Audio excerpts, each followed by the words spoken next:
When travelling from west to east through the magnificent Baviaanskloof, the Holgat Pass is the fourth pass in the sequence.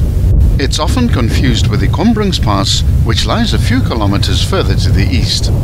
The Holgat Pass is essentially the ascent up the final big mountain climb for travellers heading eastwards, interrupted by a high-altitude plateau where the Bergplaats campsites are found, and followed by the Kombrings Pass, which is the descent.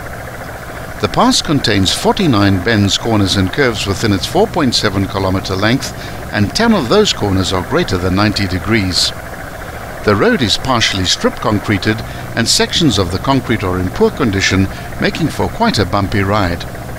The section of the R332 between the Grasnek and Holgat passes provides some attractive river crossings which make for great places to stop for a break or a picnic. This is the second river crossing at the Apieskloof River, which is a tributary of the Bokral River. In this part of the valley, succulent thicket predominates, making this prime country for kudu as well as the elusive buffalo. This is but one of many spots where you can become one with nature in the Baviaanskloof.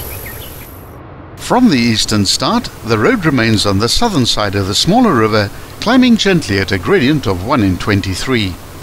The vegetation is lush and the road is frequently immersed under a complete canopy of trees.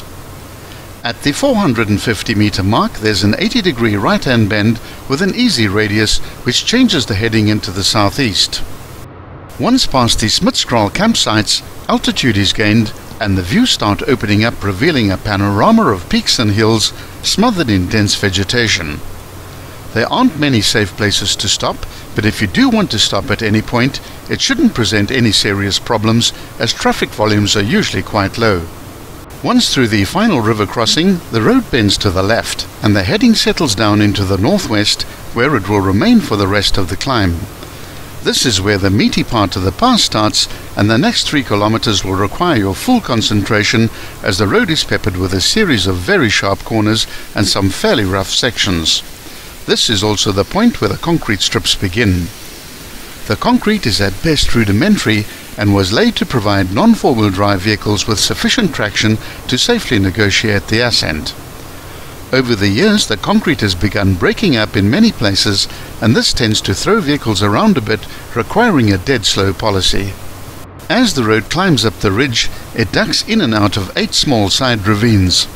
Most of these have been fully concreted to prevent water runoff damage to the road surface, and all of them have very tight turning angles. In each case, you should reduce your speed to under 20 kilometers per hour. From this vantage point, you can enjoy commanding views out over the valley to the west, and the conical peak known as Langkop is the dominant geographical feature. Of all the passes and poorts in the Baviaanskloof, the Holgat Pass is probably the most dangerous and is also the one in the worst condition. This pass is the narrowest of the entire Baviaanskloof passes group, and some careful maneuvering will be necessary to get past oncoming traffic, as was the case during the filming of this pass.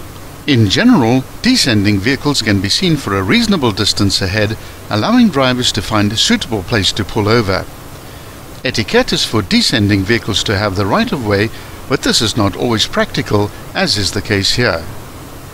Transport in the kloof has always been a problem, and in 1960 a group of local farmers made a decision to construct a cableway over the gorge on the left, known as Waterkloof. The Leroux were the prime instigators of the scheme, and soon the cableway was in operation, transporting goods, livestock and even people over the steep-sided gorge. This shaved almost 2 days off their time to get their fresh produce to Potensie.